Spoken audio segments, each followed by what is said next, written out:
until she retired through the state Senate and through Congress, and she just did a fantastic job. And she called and said, we need to do a Social Security town hall at Oakmont, and as you can see, she still has pull in my office, so we set it up right away. Thank you again for being here. We have a very special guest. I'll introduce him in a second, but I just want you to know that you had me at hello on protecting Social Security. I think you know that. I'm a longtime supporter.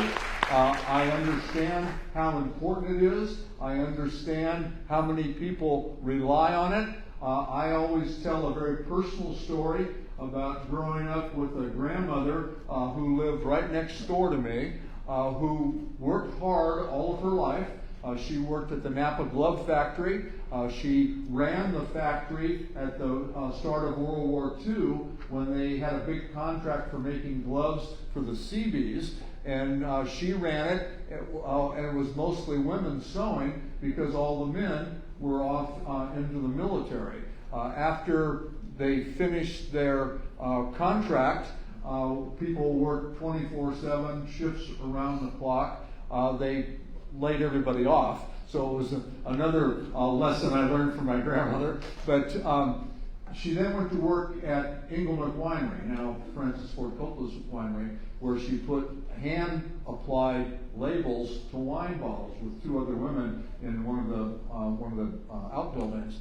And when she passed away, going through some of her paperwork, I realized how important Social Security was, because she lived a very secure, many secure years in retirement.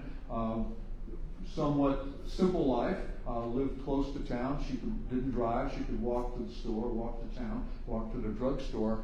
But I found out in going through her papers that she was a member of a labor group that represented people who worked in the winery. And she got a huge pension from that labor organization that she belonged to. She got $54 a month. And even back then, that didn't go far. And it was real clear that she was able to live a secure retirement because of Social Security. That program is incredibly important to a lot of people. And we always look at it as to how important it is to the person getting that check, making their retirement years secure. But it goes further than that. It's not just people who retire. It's not just people who are disabled. It's not just people whose parents pass away and they're able to get benefits from that. But it covers the entire community. And I wrote down the numbers because I don't want to get this wrong. In Sonoma County, there are 107,000 people who get Social Security. 107,000 people. That means that every month, Sonoma County receives $209 million in Social Security checks that come into this county. So not only does it allow you to live a pleasant and secure life in retirement, but that's $209 million every month that is spent right here in our county. So it multiplies throughout the county and creates an economic ripple that benefits everyone on Social Security or not. So it's an incredibly important program. It has not missed a check in 90 years, and we need to do everything we can to make sure it doesn't miss a check in another 90 years. And right now, as I'm sure you know, or you wouldn't have filled this room today, that this administration is out to demonize Social Security, discredit Social Security, and as I'm sure you fear, as I do, the end result in their vision of where we go is to privatize Social Security. I think if that happens, it's going to be apocalyptic for the beliefs that we have and the security that we know is important. Probably safe to say, in good times, you probably get your check.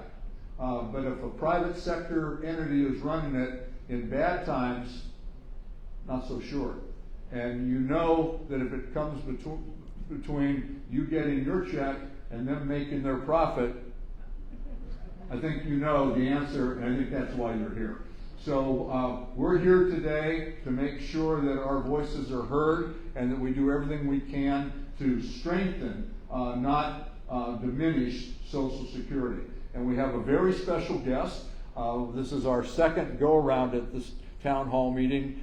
We did one yesterday in Davis. We'll do one right after this in Napa. But Governor Martin O'Malley from Maryland is here. And although he was the governor,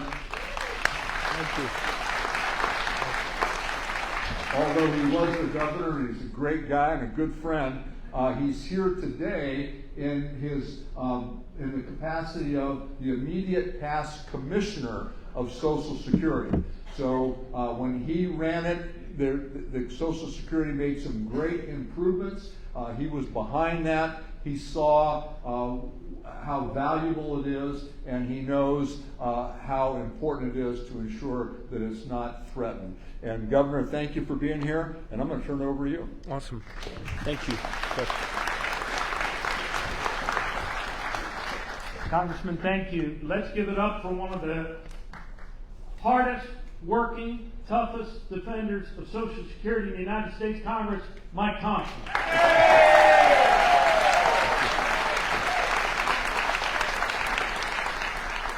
It's a great honor to be with you, and I also had the opportunity to meet your mayor of Santa Rosa. So, Mayor, thank you for taking the time. I used to be a mayor before I was demoted. In fact, there was a guy here from Baltimore. Where's the guy that went to Poly? And you stayed. There we go. He's from Baltimore. He displays the Maryland flag here in your community. And Congressman, everybody asks him, what the hell is that flag from? So it's a very unique state flag. So look, I really appreciate your coming out today. And here's a few things that I'd like to do during my time with you. And Congressman, thank you for inviting me here. I've been like the Paul Revere of warning people about what they are doing to your Social Security agency. I'm not warning of the British. I am warning of what a pre-apartheid South African has done to your Social Security Administration, namely Elon Musk, at Donald Trump's direction. And I want you to be aware of it, and I'm not here to scare you. I mean, you read the newspaper, you're tuned in, or you wouldn't be here. But I'm hoping today that maybe I share with you some plain language ways to refute the lies that they've been telling about the agency, so that you can return to your own tables of democracy and let people know what's going on. How many of you have friends who say to you, I don't even watch the news anymore, and I only watch it for 30 seconds, right? Yeah. Well, that's an understandable reaction for an individual's mental and emotional health. But it's not good for the health of our republic. So we need to be engaged, even with that nitwit brother-in-law who only watches the Fox, and explain that some of these big lies are just not true, and explain to them why in plain language. So I want to blow up some of those big myths. I want to show you the direction that the agency was headed in before Elon Musk, number 3, took a chainsaw to what was already an agency struggling to serve more and more of us growing baby boomers going through retirement age with staffing that House Republicans had already reduced to a 50-year low. So a little audience participation to kick us off. When I say hands off, you say Social Security. Hands off. Social Security. Hands off. Social Security. Hands off. Social Security. I think the people know might really participate. Not many of you are Catholics, because we're accustomed to not singing along with us. So recently I read an article in Salon magazine and it was an interview of our, I guess we call him former co-president, Elon Musk. though he's left behind a whole embedded crew at Social Security that I'll get to in a second. But in this interview, he actually said that he believes that empathy is the great, he saw that. Empathy is the greatest weakness in the Western mind. And this was the guy that they gave free rein to go through your data, to go through your agency, and to cut through, like a hot knife through butter, the agency staffing that you depend on for your benefits. So you and I believe differently, though, don't we? And that's why you're here. You see, you and I are part of a living, breathing, self-creating mystery called the United States of America. But the heart of that mystery is actually a very real and personal thing. It is the freedom to believe in and to act upon a powerful truth. The truth that we're all in this together, that we are one. Our cause is one. And we must help each other if we are to succeed. Because our greatness as a people isn't measured by the amount of wealth we pile up or by the size of our armies. It's measured by the care and compassion we demonstrate towards one another. To feed the hungry, to heal the sick, to care for widows and orphans, those in the dawn of life and those in the dusk of life, every soul. And there is no program that a free people have ever put into law that is a more powerful demonstration of that than Social Security. And so we must defend it, right? Yes. So here we go. Let's pop a few of the big lies up front just to kind of get into the truth here. The big lie number one: there is a zombie apocalypse. 12 million dead people roaming the continental United States with Social Security checks streaming out of their cadaverous pockets. Right? You've heard this. Elon Musk said because the 20-year-old young men, and I think they're mostly all young men, whenever I read the newspaper and they start to be unmasked, going through their database, maybe they didn't know what they were looking at, or maybe they know that because this agency is the second most popular in the federal government, after only the National Park Service, Smokey the Bear, which is pretty damn good to be number two, only Smokey the Bear. Maybe they realize that in order to go after the $2.7 trillion surplus, they've got to wreck its reputation in the eyes of enough people. So that's why they tell these big lies, and that's why they cram more and more people into field offices for things you used to be able to do on the phone or online, because they're trying to wreck its customer service. But big lie number one on the reputation is the zombie apocalypse. 12 million people, that would be the population the size of Illinois, are ripping off Social Security, getting check after check after check after they're dead. Elon Musk says some of them are as much as 150 years old. Donald Trump, not to be undone, told you in Congress in that speech that some of them are 300 years old. Which, my friend from Maryland, would have meant that they were on the Ark and Dove in the founding of Maryland or the founding of Jamestown. Folks, it's not true. It's a lie.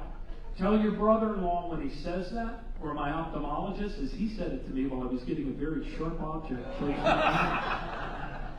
I said, Doc, it's not true. I was there. I led that agency. We get electronically notified immediately upon the registration of a death certificate from any of the 50 states and any of the territories. Secondly, we get notified right away. If somebody who's been on Medicare for 20 years suddenly stops billing, could be a miracle. Well, we get notified right away in that instance. And then because the American people are so good and honest, even in their grief, millions of people call every year, sit on hold for a longer period of time, to tell us that somebody in their family has passed and don't send a check anymore. Sometimes we do send them because it's unavoidable. If somebody dies in the same week they're in the pay cycle, well, we get that back in probate. So tell your brother-in-law that watches only the fox. That isn't true. There aren't millions of dead people receiving checks. The other big lie is that Social Security is being milked and driven into bankruptcy by illegal immigrants, undocumented workers. The truth is, and sometimes they call them aliens and worse things. The truth is, people working outside of legal status, so-called illegal immigrants, are prohibited by the statute from ever receiving Social Security benefits. And yet, they contribute $25 billion a year to the rest of us that they'll never see a dime of, and that they don't even get credit to ultimately earn into the system. So tell your brother-in-law that ain't true either. Third big lie. On this day that the trustees report came out, it comes out annually. The Trump people were 3 months late getting it out. But the trustees report put out by the actuary, the public actuary at Social Security, career civil servant that they didn't fire. They're not allowed to by law, not that they care about the law, or much about the truth. These guys, tell lies like other people chew bubble gum. But anyway, here's the other big lie. Social Security is going bankrupt. Social Security isn't going bankrupt. So long as Americans work in the economy, Social Security can't go bankrupt. Because the same dollars that pay your benefits, for those of you, this is a young crowd, but for those of you that are in pay status, the same dollars that go to pay your benefits are the dollars that people paid in this same year for working in the economy. It is a pay-as-you-go program. But when, and all of us have seen these articles because they get a lot of people to read them, and I also read the advertising, you've seen the scary headlines that say, Social Security going bankrupt in 2034. What they're talking about is actually, as reported today in the trustees report, is actually the $2.7 trillion surplus reserve that was intentionally built up by Congress back in 1983 because they saw that people of our generation, baby boomers, were coming through. We'd already been born, but they knew we would be reaching retirement age. So back when they made the last adjustment to the 75-year forecast, and how many of you operate on a 75-year forecast? I don't operate on a 75-year forecast. Nobody operates on it, but Social Security does. Straight line into the future, 75 years, and no straight line ever survives the vagaries of recessions or demographic shifts. So in 1983, Congress intentionally saw the baby boomers coming, intentionally built up that surplus reserve. So the year before I was commissioner, people working in the economy paid in $1.3 trillion. Social Security paid out $1.4 trillion to active beneficiaries. And that difference, where did that come from? It came from the built-up surplus reserve. So Congress has 9 years to avoid the earlier than anticipated depletion of that surplus reserve. Why is it being depleted sooner than they thought? Because for the last 40 years, changes to the tax code back in the 80s shifted earned income out of the bracket to which Social Security applies. That was a lot to throw at you in several steps. In other words, because there's an earning cap to which Social Security applies, a family of 4 up to, let's say, and that cap goes to $170,000. Because most Americans don't make that. Nobody is very cognizant of that cap. So as a practical matter, that means a family of 4 making $170,000 pays about $10,000 into Social Security. And that also means that somebody making $170 million pays $10,000 into Social Security.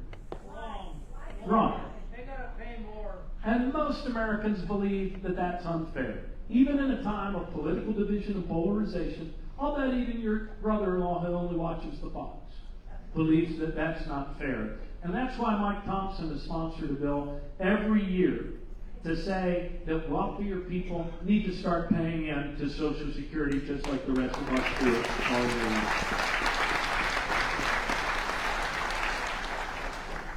Which brings me to my fourth big lie. And that is that Social Security is wasteful. It is inefficient. It is riddled with fraud. I guess those are three big lies, all in my fourth category.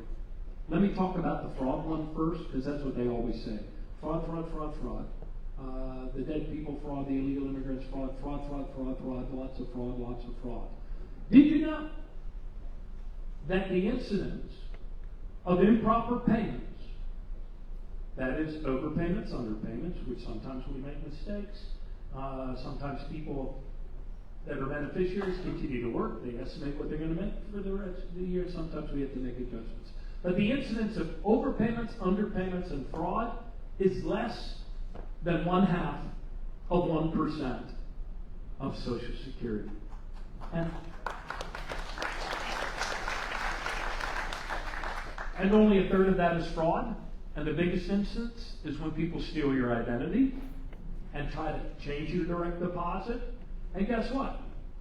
Most people figure that out after the first month. And then we correct it. It's a pain in the neck. And you got to, when people do that.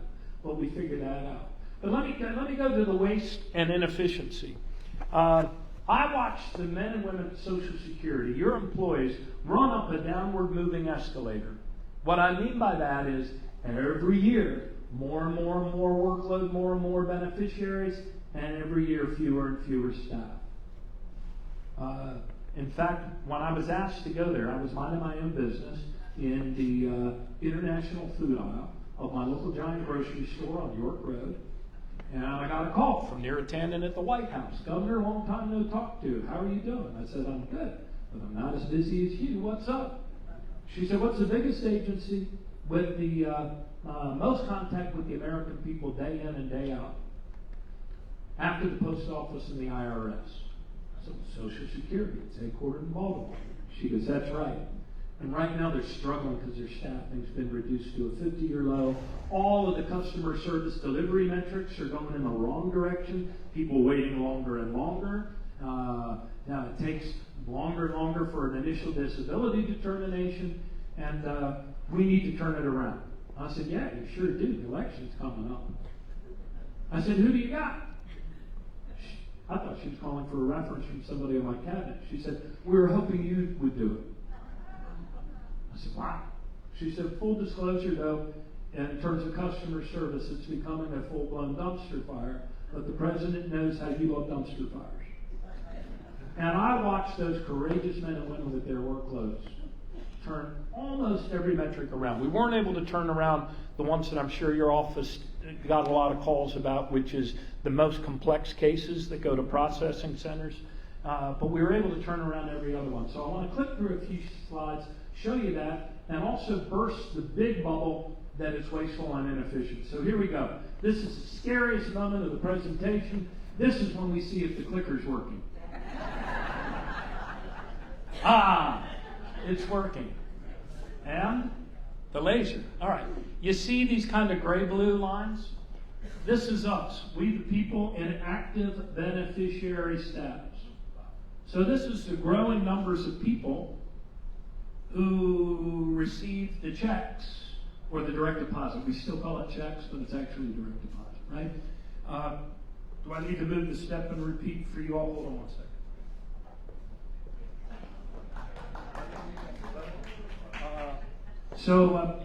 And these are also the people whose records, because they all get updated, it's dynamic. We're human beings. Sometimes we lose, sometimes life situation changes, sometimes we need to withhold more from our payments or whatever it is. That washes over a complex web of applications that not only update records, but also process claims, sits on top of a database coded in COBOL that has your first earnings from your first summer job and mine.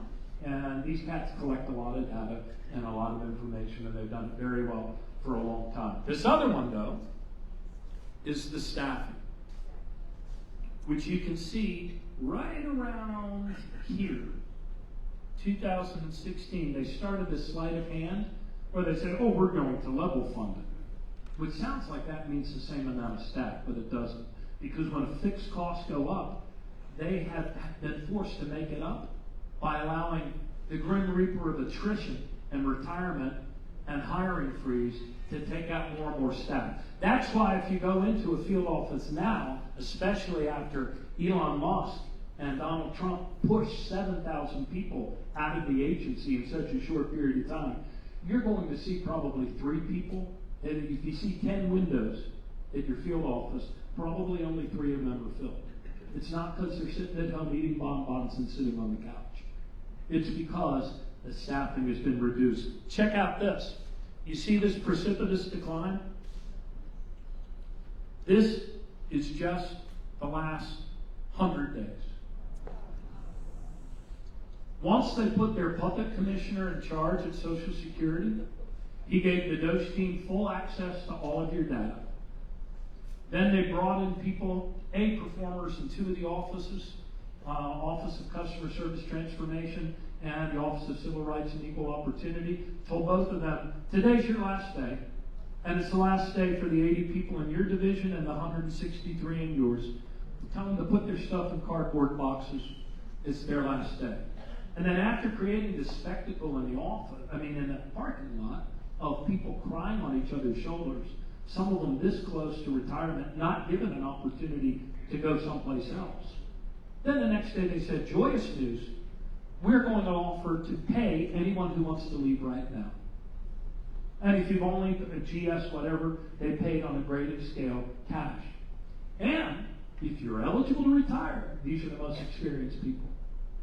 If you're eligible to retire, we'll pay you for the entire rest of the year if you leave right now in March.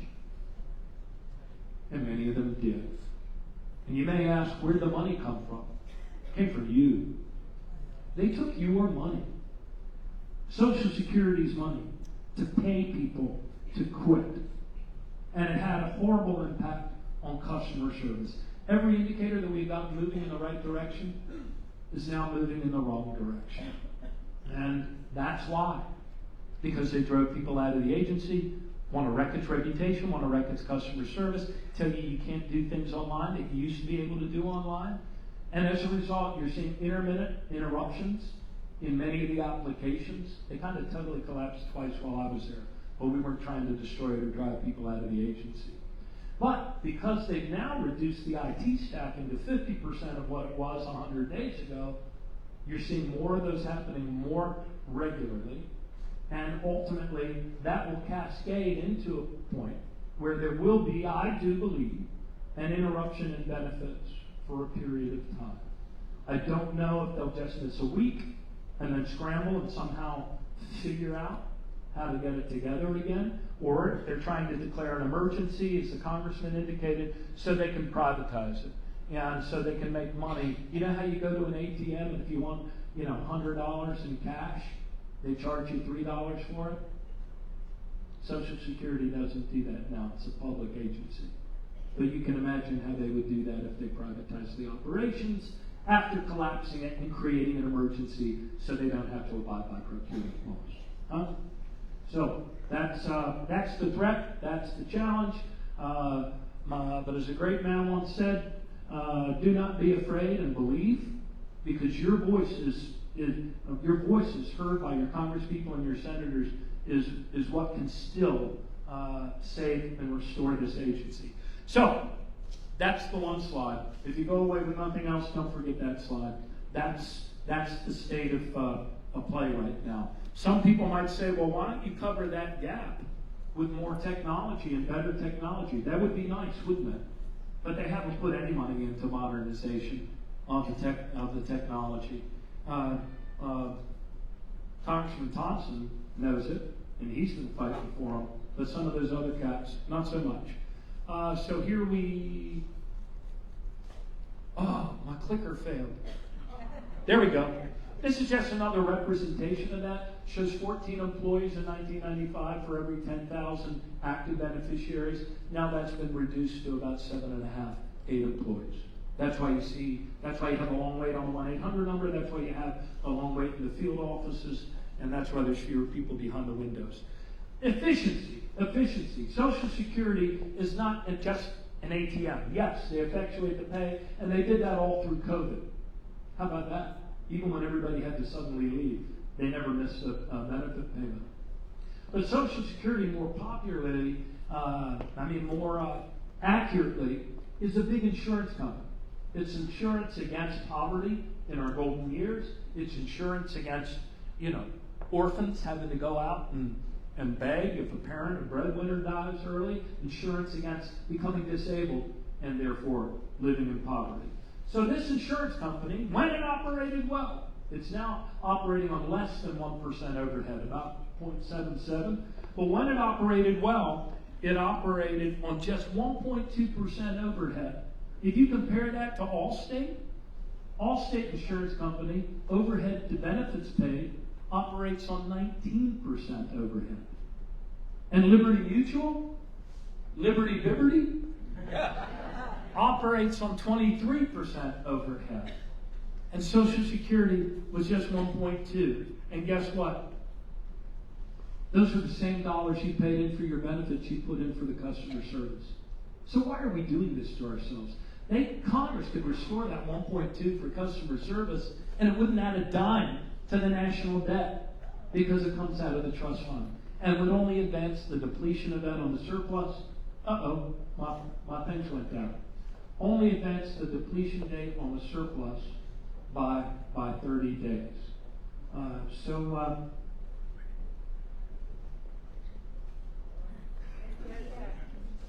It's coming back. So this is a self-inflicted wound. There is no reason that Social Security can't be extended for the next 90 years. There is no reason why customer service can't be restored. And even when Social Security was at a 50-year low, and I had the honor to lead these men and women, they actually improved almost every metric. When I spoke to the president about the 1-800 number, 8 million people a month call the 1-800 number. Yeah, that's what I said. 8 million people. And it was not uncommon for people to wait for an hour or an hour and a half. And that was the wait times for the prior 3 years. And I said to the president, ran for office and got elected myself, I said, Mr. President, I've run for a lot of offices. I've made a lot of tough decisions, but I've never annoyed 8 million people a month. And we're not going to be doing that anymore by October. And we were able to get, it was 42.5-minute wait time. They were able, men and women of Social Security, were able to reduce that to a 12.8-minute speed to answer by October, which is pretty darn good. We can applaud for that.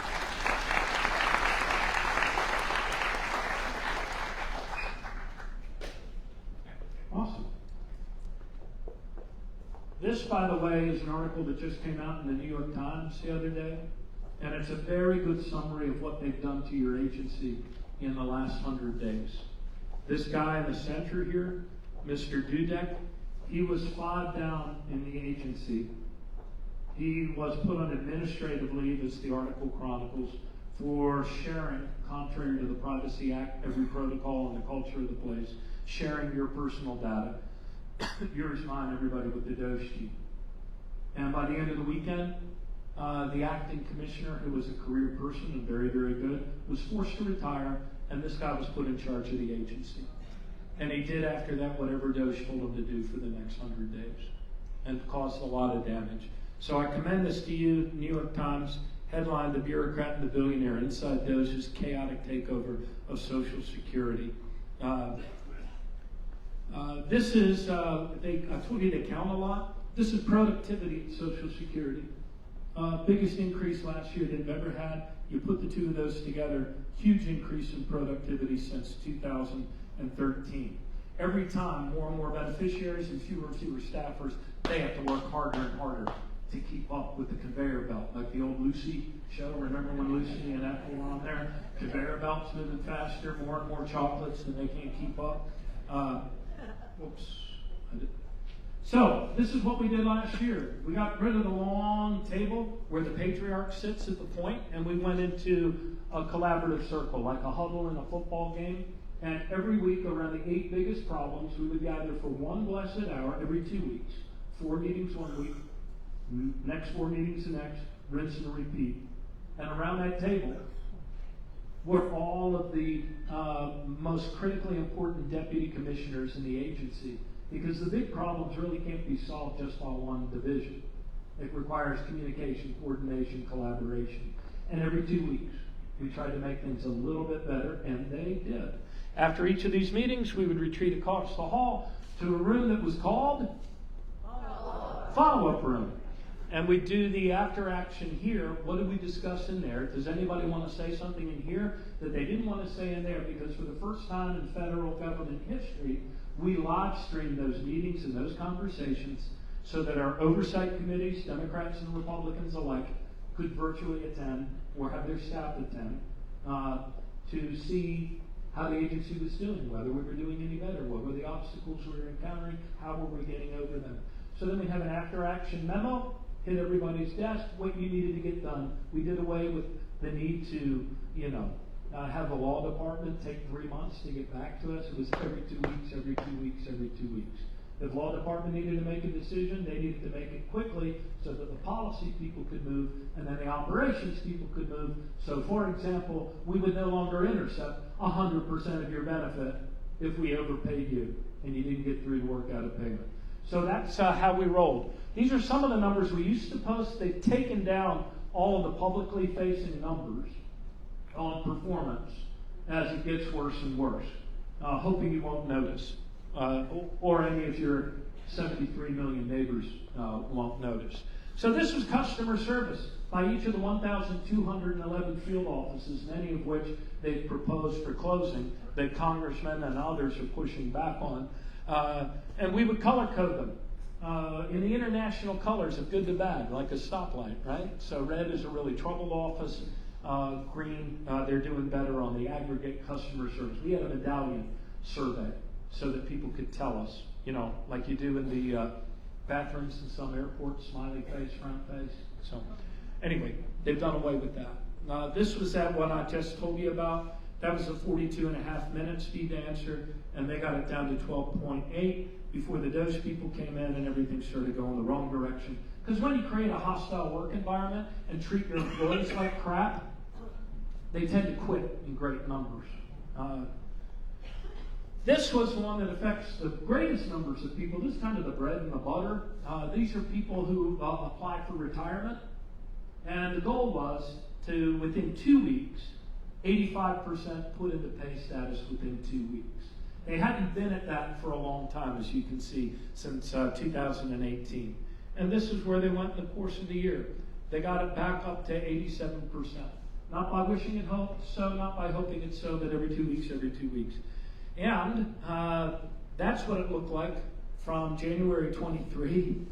And then right over here, this precipitous drop in the wrong direction, that's Doge.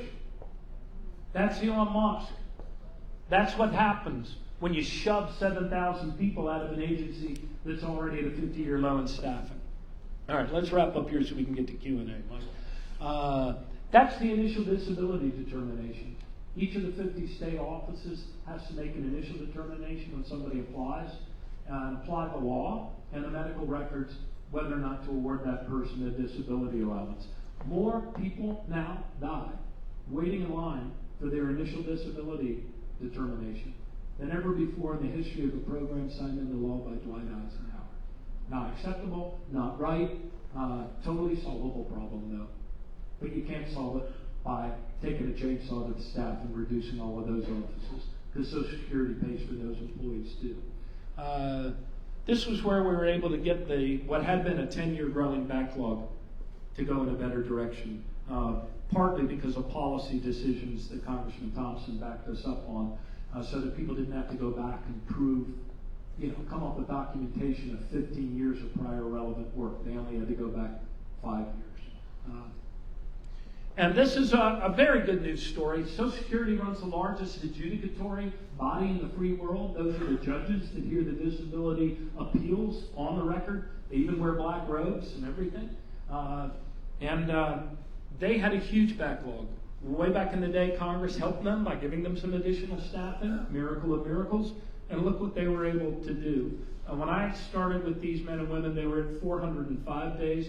They got it down to 277 days for a decision, and that's what it looks like on a map. That was the beginning of the year, with the dark green being 270. I don't think there's anything in dark green there yet. And this is what it looked like by the end of the year. And so, my friends, that's the story of Social Security, where we're at, where it's headed, but it doesn't have to be that way. Your voices are really important. Don't give up. Take the truth back to your tables of democracy and fight for this program. There is no program that defines us better as a people than this program of caring and compassion for one another. Thanks a lot. Governor, thank you very, very much. I hope this was helpful and enlightening. I just want to thank Diana McDonald of City Council for being here today. Thanks for coming out. You already, Governor, you mentioned the mayor. And also Rebecca Hermosillo, our new county supervisor representing this area. Thank you. All right, questions? Anyone have a question? No questions? Oh. We have some folks coming around with microphones.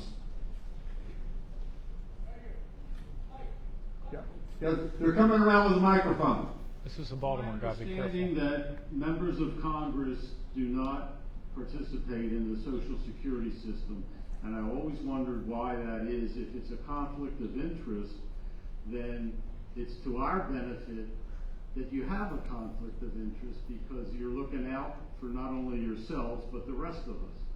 So why was the program set up that way? It's not. Members of Congress are in Social Security.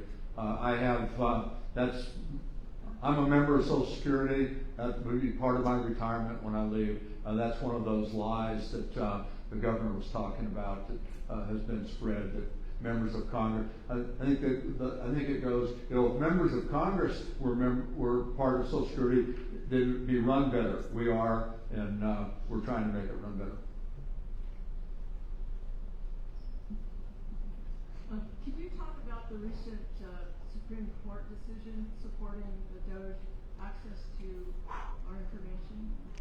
Yeah, I can be brief because it's not a great story. There have been instances, even in these last 100 days, when the Supreme Court has stepped up in a very good way, like saying thou shalt not grab a person in the middle of the night, shave their head, shove them on a plane, and send them to an American concentration camp in El Salvador without due process. That was a good one by the Supreme Court to say that we shouldn't do that. This was a bad one. A federal judge in Maryland told the DOJ team on a suit pending, a hearing on the facts and the evidence, that you cannot go into that database. You cannot take people's personal data, and if you have to put it back. And those people have to stay out of it until a hearing on the merits. The Supreme Court reversed that, remanded it to her, and gave them a green light to continue to rummage through your data. They did it, I think, on a 5-4 decision. I could be wrong on that. Google it. But the majority decision, and I used to be a lawyer, so I know this is unusual. The majority decision did not even write a single sentence to justify their decision. The dissent was good. The dissent was like 81 pages long. But that's a sad case. People, the following question to that is, what do they want to do with our data? Who knows? Some say they want to steal it. Some say they want to use it. They want to monetize it somehow. This is one thing they've already done with it. They have been falsely identifying people as dead who are not dead and deceased. They've come up with some sort of application to do it. Part of it is because this guy said it in and was quoted as saying it. People who came here legally as non-citizens, legal immigration, but overstayed their visa, like Elon Musk did when he first came here. This guy said, we want to terminate their financial lives. And so they've been marking people that overstayed their visas as deceased. They also claim, because then their bank accounts close and they're wrecked. They've also said that they've cleaned up millions of records of people that they are pretty darn sure are dead. But if you do that for $10 million, you're going to have some mistakes. And when I was in Racine, Wisconsin, I had two different people. I'm going to have some here, good crowd. Danny, do you have friends that were wrongly declared deceased by Social Security? Yeah, I had a constituent, a dead woman, who called my office to complain that she had been terminated. Well, they sent out a memo. They sent out a memo to the field offices saying, because of the cleanup, you may have more people coming in claiming to be alive. And this is how you resurrect them.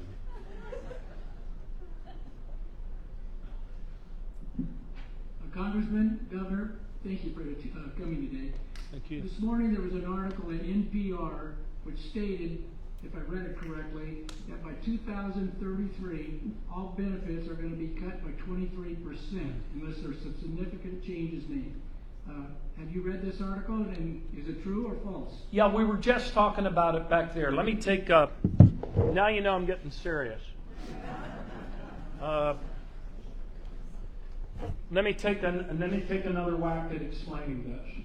So every year a trustees report comes out. It's signed or it's certified by Health and Human Services, Social Security, whoever the head of Treasury is at the time, one other person. Is it CMS? I forget. So that looks at the 75-year forecast, and it gives the best actuarial estimate of expenses, payouts, and revenues, payroll tax coming in, and the health of that big built-up surplus reserve.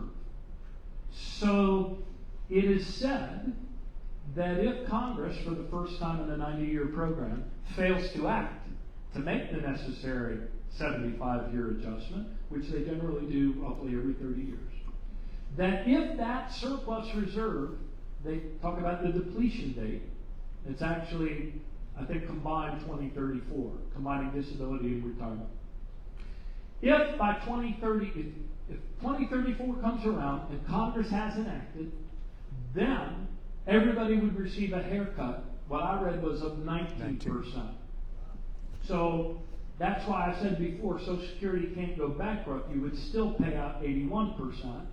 You know, that's not bankrupt. But if Social Security is the only difference between you living with dignity and you living under a bridge, that 19% would be a tough thing to try to absorb. So I do believe Congress will act before then. They have 9 years to act. And part of, a big part of the solution is what we talked about before, to eliminate that windfall for millionaires, which only, by the way, on that cap, only 6% of people get to a point of being over 170,000. So is that clear? Yeah? Okay. They're not talking about the corpus or the main part of the program. They are talking about that surplus reserve that's being depleted sooner than they thought before us baby boomers, pass through our retirement years. And that's what they need to adjust and build up to cover that. I want to emphasize the fact that Congress does need to act. There's no question about that. But it's not a hair on fire thing. 9 years. The Governor and I were talking about this. When I parked today, I noticed on the windshield of my car, it said that I think it was 4,000 miles past when I should have had the oil change. That doesn't mean my car's going to blow up. It just means that I need to step it up and get the oil changed. That's a good one. Oh, thank you, guys. I wanted to tell the governor that I'm from Baltimore, too, and I've shopped at the Giant on New York Road. All right. They're everywhere. You can't turn around without running into one of them. I wanted to ask the best way to fight back. A lot of us here have been going to demonstrations. We carry signs. We do everything. But you guys are right there on the front lines. What's the most effective way we have with the amount of energy and what do we do? Well, look, I'll start. What you're doing is the right thing. and I've been there with you. I've been to a number of the protests, a number of the marches, and I'm a believer that as a member of Congress, my responsibility is to fight this in the halls of Congress, help in fighting this in the courts across the country. As the governor said, sometimes we don't always get the outcome, the judicial outcome that we're hoping for, but we've won a lot of them, and we'll win some more on appeal. And then lastly is in the court of public opinion, or as the governor explains it, at the table of democracy. We need to make our voices heard. We need to tell our friends, not only the knucklehead brother-in-law, but we need to, every one of you have friends in other places. Some of those other places are red congressional districts. And you need to link up with organizations that you share an interest with, friends, family members, fraternity brothers, sorority sisters, Ducks Unlimited partners, whoever it might be. And they need to speak out too, because there is nothing more poetic or nothing more convincing than the sweet sound of constituents whispering in your ear. We need to turn some of those Republicans in those red districts into people who will do the right thing. And once that happens, we can start reversing some of this nonsense. We can start working on good public policy, and we can save these great programs. Get a lady up front. I think they're going around. Hello? Yes. Where are you? You're recognized. Ah, Thank you for coming. I had a question, and it's looking off into the future, actually, somewhat. When December comes around, in the beginning of January, we all need to get that little piece of paper for our taxes that we have to unload, that we have to download from Social Security. How is that going to work? ooh. Well, we hope it'll continue to function, but that's one of those things that's been suffering some, that will suffer some interruptions. But right after they fired the 80 people and told them to get their cardboard boxes in the Office of Customer Service Transformation, the SSA.gov website went down. Yeah. And then they said, who makes sure that the website gets back up? And they said, well, the 10 of those 80 people you fired last week. And they had to quickly beg them to come back to get it up. But that could be one of the things that gets interrupted. Probably already has been for a period of time. There's every day some intermittent interruption of something. They've had to bring folks back. They just brought back that group for Voice of America. You're smart. You know it. You just can't close down NOAA offices. You can't end cancer research. This is just crazy stuff that they're doing. It's not benefiting any of us. Hello. You indicated earlier that the current administration's goal is to privatize Social Security. That's my belief, yes. And if that's the case, I know some people between the ages of 62 and 70 that were hoping to wait till they're 70 to get the full amount. But now there's some concern that maybe they should try to file for Social Security before the door closes. What's your advice about that? I won't give recommendations. That's something that you have to deal with your financial planner, discussions in your family. I know that my wife and I did it at different times. I would hate to give you financial information, but on your point, I believe that they're trying to privatize it. They've been trying to privatize it for a long time. You know that George W. Bush got real close to privatizing Social Security and were able to stop that from happening. And I'll just add, I hear this a lot from people, and that is, you Democrats are always talking about the Republicans want to privatize Social Security, and you always talk about that, but it's never happened. Well, it's never happened because not only do we always talk about it, we fight like hell to make sure it doesn't happen. So it's my belief that's still their goal, and it's my promise to you that I'm going to fight it to make sure it doesn't happen.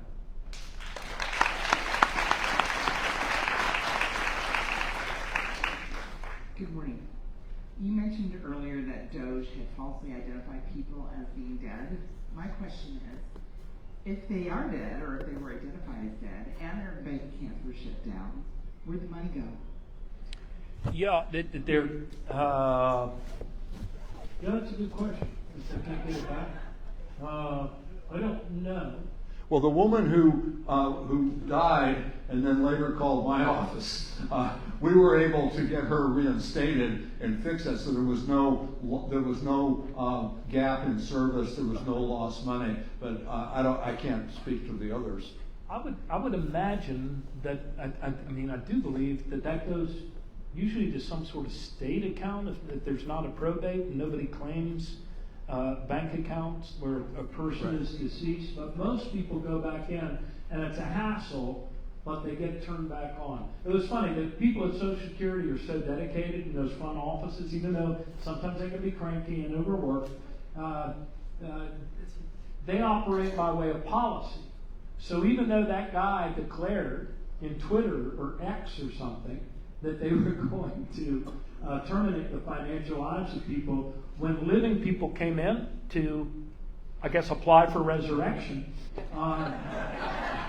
the Social Security worker said, well, they didn't put it in policy, so I'm going to follow policy, and they would get them turned back on again and give them a letter so they could go to their bank or to their credit card company or the other people. Because Social Security, by statute, maintains is a horrible name, the National Death File, all of the banking institutions and credit agencies ping off of that. In fact, I think even state programs like SNAP or Medicaid ping off it. If it says you're dead, then it also cuts off your SNAP and your Medicaid if you otherwise are qualified for it. So they usually, when they come in, they get turned back on currently at Social Security offices, but it's a huge, huge hassle.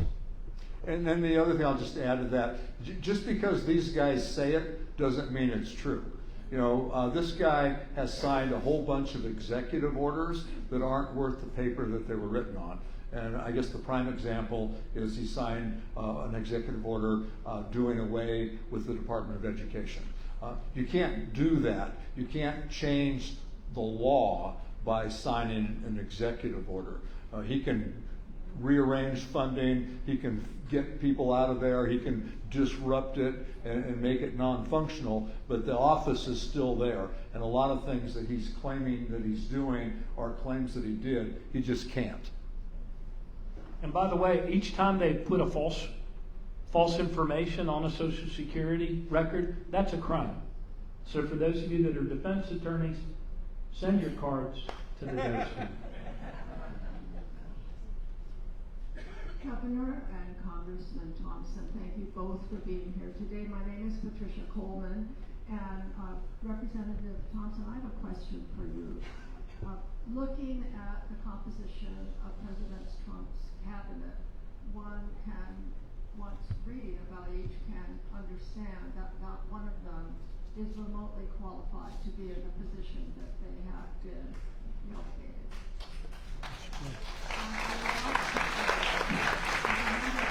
What are you particularly going to do about that? And I mean to work with other congressional members to take on each one of those officers and fully investigate their ability to do their job, publish the stories, have a marketing campaign as such. But really, I'm begging you, Congressman Thompson, we can't wait to see when the fire is going to start. In my book of life, it's already started and we are in danger. Thank you. Well, they're not qualified to be in the positions they're in based on our understanding and belief in the government. But this guy's running a reality TV show, and I would submit that they're perfect for that. They're just not helpful to the American people and to the institution of representative government. We're doing in the House, especially on the committee on which I serve, Ways and Means, we have an opportunity, as do the other committees, have an opportunity to question the secretaries when they come in. Just last week, we had the Secretary of the Treasury come in to provide comments to the Ways and Means Committee. And House Democrats on the committee, we spent all of our time questioning him about the impact of this big ugly bill and the tax space policy on that. And I don't know, I posted it because I had a real good exchange with him. he's very smart, he's very nimble, and he's not about to answer any question. So I had to shift into a different mode, and I queried him about adding the Trump tax policies and the big ugly bill adding to our national debt. By the way, it's $5 trillion that it adds to our national debt. And every credible economist, every credible agency that does the analysis on the impact of legislation that goes through the Congress have stated that it's going to bump up our national debt. And he wouldn't answer that question, and so I asserted for him. I said, well, I got it right here. The first Bush tax cut added to our national debt. The second Bush tax cut added to our national debt. The first Trump tax cut added to our national debt. This proposed tax cut adds to our national debt. Mr. Secretary, can you name me one credible economist who will say otherwise? And he said, what was the question? And I said, can you name one credible economist who will state that this policy does not add to the national debt? And he said, Arthur Laffer. And both sides of the dais, Democrats and Republicans, laughed openly. So we're doing everything we can. You'll see it in every committee. If you get a chance to watch C-SPAN, when any of the committees are querying these people, watch them. It's good. It establishes a record. It lets everything from the American people to the courts know exactly what they aren't doing and how they're going about not doing it. Should we acknowledge the people that are here at the tables? Yes, we should. We have people who are tabling here, and we have, who do we have? The Adult and Aging Division of Human Services, Department of County of Sonoma. We have Protect Our Medicare and our Social Security benefits, no cuts, hands off Social Security. Sign up. Who else is here? Where? ICAP is here. These guys are great. Any questions, they'll help you out. And also, my staff is here, and they will stay after the governor and I leave to go to our next town hall. If you have any concerns about anything, any cases that need to be worked on, they will take your information. They'll get you to sign the forms that we can work on your behalf.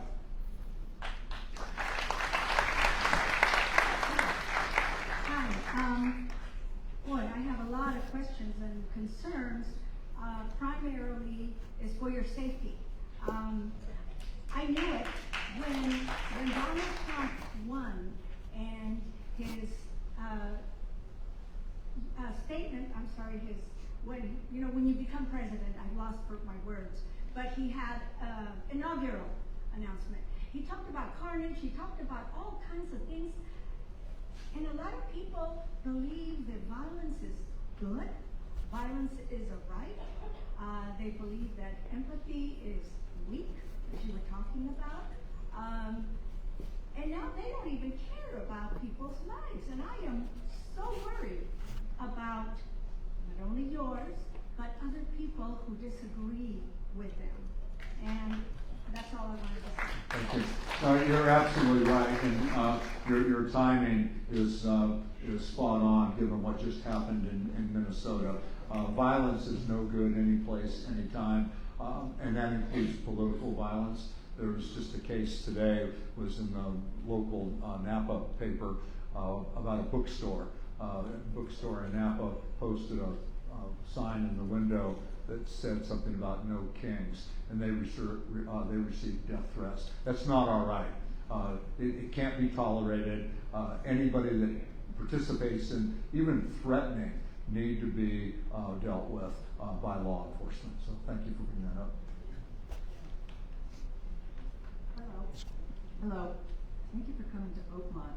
I'm not a Social Security payee just yet, but I did apply on Monday, and I wanted to share my experience that I had because I had a question about what I needed for filing.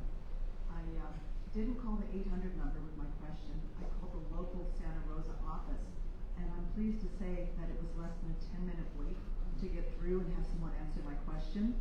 Good. And then that evening before I went to sleep, I did have an email saying that my application was sent to Palm Springs office for processing. So just an alternate way of maybe getting something done. Check out the local office instead of the 800 number. That's what I want. Thank you for mentioning that. I'll say two things. One, I visited every Social Security office in every district I've ever represented. I've worked closely with them. They're fantastic. They care about the people that they serve. They work really, really hard. And second, I'll say that with that announcement, the wait time at the local numbers just went up. Hello, my name is Kate Schmidhofer. I'm over here from Lake County, representing the many, many people in Lake County who rely on their Social Security checks along with Medicaid or Medi-Cal. I just wanted to ask if there is a reasonable process for raising this income cap on Social Security. I know it's been attempted many, many times, and whether or not there could be bipartisan work on that, because certainly there are elderly people receiving Social Security who don't want their benefits reduced, so maybe that could be a point of commonality. I have a neighbor who is a very staunch Trump person, and when I saw him walking my dog, we chatted, and I said, I'm really worried about Social Security and that they may reduce it or end it. And he said, if they do that, it'll be war. This is a Trump supporter. So my question is about that income cap. And then on top of that, if they do something like this, is there any sort of class action work that can be done through the courts, since we will then have cause, since we will be harmed, that the people who are harmed, either disabled people, survivors, or elderly people who relied on their Social Security, our money, it's not an entitlement, it's our money coming back to us, could file a class action suit? So those actually two questions. I'm sorry, everyone. Okay. I'll take a stab at it. First of all, it is an entitlement. And the reason that it's called an entitlement is the same reason that veterans benefits are called entitlements. It's because you earned it and you're entitled to getting it back. So whenever anybody uses entitlement in a negative way, they're just flat wrong. It's your money, it's your program, it's an insurance program, just like your veterans benefits. You earned them, you get them back. So that's important to note. The other thing I'll tell you is that there are 18,000 people in Lake County that receive Social Security checks, $29 million a month, $350 million a year. And that's big money for Lake County. You know that just the possible loss of $1 million a year from property tax loss, if the Lake Pillsbury Dam is removed, is causing shock waves through Lake County. This is $350 million. So those shock waves are much greater. Yes, I suspect that everything that is being perpetrated on the American people by this administration will be challenged in a court of law. And I suspect that there's a number of things around Social Security benefits that if they come to fruition, they too will be challenged. And I can tell you that you'll see full participation from members of Congress, and it'll be widely publicized. So everybody will have an understanding of what's going on and can participate however they might. As far as bumping benefit levels, that becomes a little bit tougher. Now, the governor mentioned some legislation that I'm co-sponsoring and have for a while. One of the things that John Larson bill does is it reevaluates how the increases, at what rate increases come back. Those are based on what they call a market basket of goods. And the market basket that they use to measure those increases hasn't kept up with the times. And so one thing that Larson does is he readjusts that to more accurately gauge the amount of money that Social Security recipients pay. That's probably the easiest and the quickest way to deal with it. Whether or not there's able to be a big bump, that's in the Larson bill as well. There's an increase in benefits and also an increase in the amount that you pay to participate, as you would expect with any type of insurance policy you have. But I think it's probably too early to get a good understanding of what sort of reform would come to enhancing the program, while we're spending all of our time right now trying to maintain the program. I think she was talking about the cap more. You're She was talking about the cap. The cap, how much you pay into it?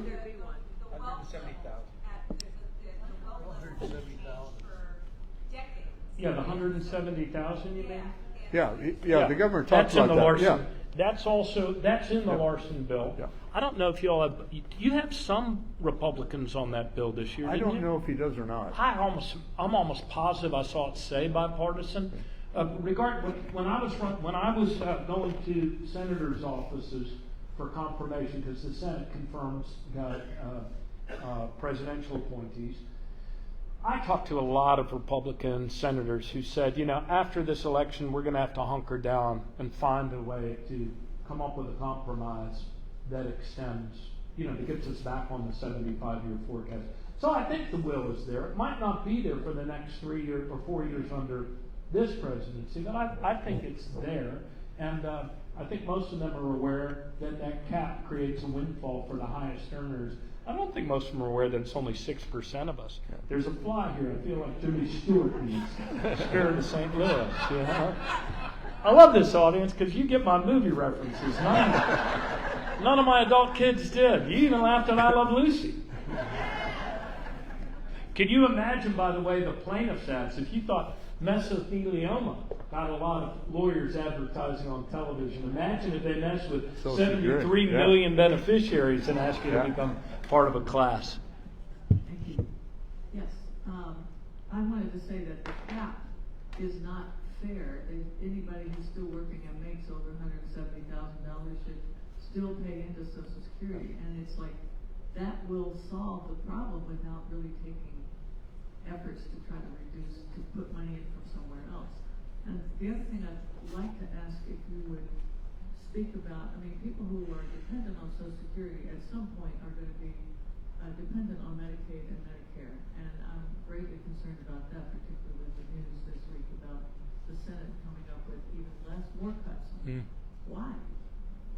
Yeah, it's frightening. The Medicaid cuts alone, $880 billion, and I read the same article this morning that you read, that the Senate wants to bump that number up. You take $880 billion out of Medicaid, you just destroy our healthcare system. I've already been told by hospitals in our district that they will close. Others, they will drastically cut back services. So it affects everybody. It's not just the Medi-Cal recipients. If you have a good insurance policy or you're wealthy and can pay for your insurance, if you show up to the hospital, the ones that are still open, you better hope that the specialist that you need isn't the one that they let go to keep the doors open. So it's pretty tragic. We saw it also impacts Medicare by, I think it was $500 billion hit. Now I suspect that same deal, you're going to see people on both sides of the aisle circle the wagons on that to try and prevent that. But it's not a good situation, and it needs to be stopped. And all for the wealthiest people, all for tax cuts. Yeah, for the that's the whole deal. The people who benefit from this tax cut, if you look at the distribution charts, that distribution charts in the tax space, that's like the coin of the realm. That tells where, no matter what the bill is, it tells where the money is distributed. And if you look at the distribution charts on this big ugly bill, if you make under $50,000 a year, you get about 72 cents a day in tax cuts. if you make $1 million a year, not if you have $1 million, not if you bought your house in Oakmont and saw appreciation make you a millionaire, but if you make $1 million a year, you get about $275 a day in tax cuts. And I would offer to you that if you're making $1 million a year, you don't need a tax cut in this environment. That was good. My name is Kerry Oswald, living here in Oakmont. I have a question, a comment, and then a final question. So I should know, but I don't. With the population growth and the work environment, how is the curve going right now? We talked about the baby boom, but I don't get a sense that we have less workers on the work market. Aren't we in a still growth pattern, population-wise, for the United States? So we have more people working, so that means money going into Social Security is getting higher as we're going along? What are your other two? And then we'll. Oh, okay. And then my comment was, one of the things as a listener, I left the country for 30 years. When I came back and been watching this, I'm watching the news 2 hours a day, trying to follow what the heck is going on here. You picked the wrong time to come back. I know. I came back right at 9/11. When you left, we were winning. So, what I would love to hear is more the numbers impact of what's going on. With all the DOGE cuts, all these people getting thrown into unemployment, what is that costing us as citizens of the United States to pay these people who are out of work now suddenly? What are the impacts economically? I heard some committee meeting where they said Elon Musk was getting $8 million a day for the DOGE work. Those kind of numbers really impact the audience. I would like to know, all these people getting laid off from these different organizations, USAID and all that. What is the impact on that, on our economy? What's the impact? And what's your third point? Oh, the third point is if there's some point to talk about the fire rescue program. It's separate from this. Okay. Let me start with the fires.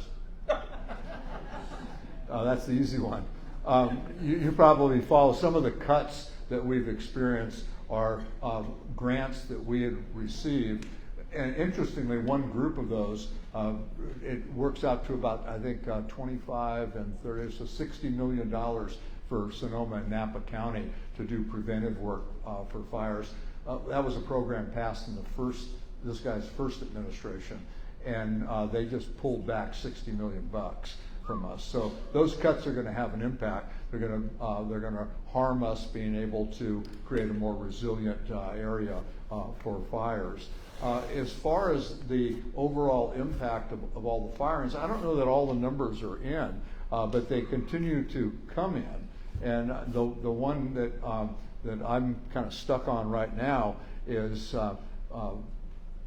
University of Michigan on what his work in the immigration space has done to us.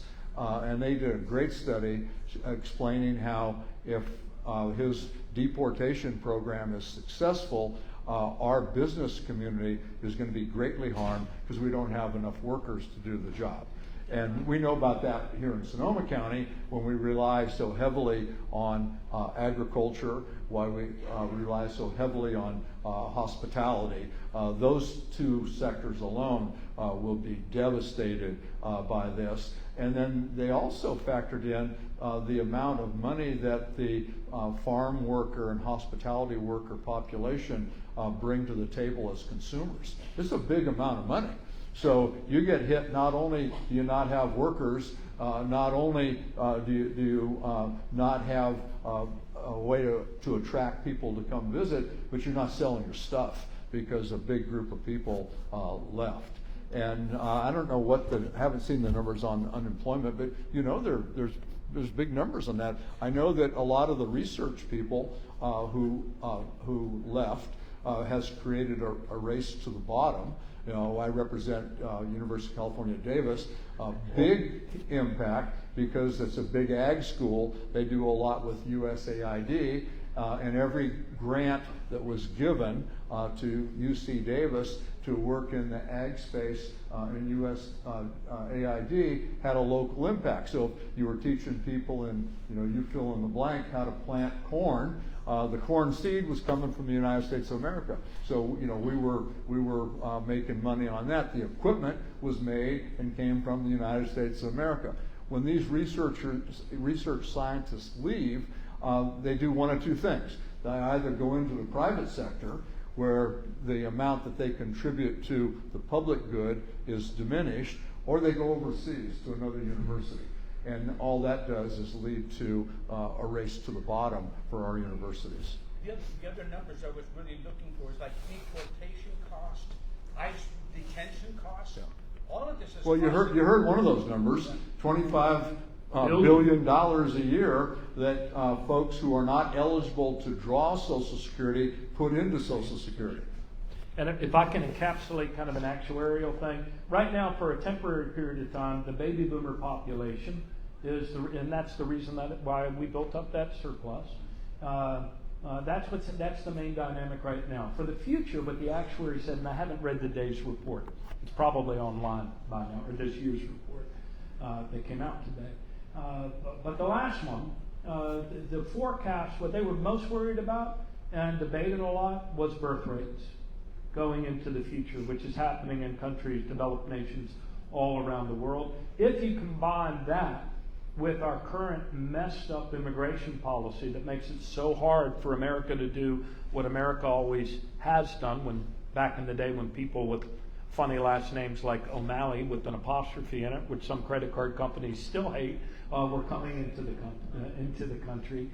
It's really the birth rates going down is a concern for the long term, as is our inability to restore the sort of healthy levels of immigration and legal immigration that used to be part of our country. This is going to be our final question. Better be a good one. Thank you both for coming today. I'm a Vermont transplant, and I'm a recent resident in Oakmont Gardens. My question is this, and it's a little digging out of the weeds here into, did you guys hear any, or are you hearing anything after 2016 about maybe changing our Constitution, our requirements for someone to become president who isn't a felon or isn't violating his oath of office?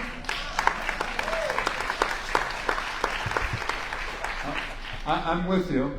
I don't think that would pass in this current Congress, and I'd be willing to bet heavily if it did, the current president would probably veto that.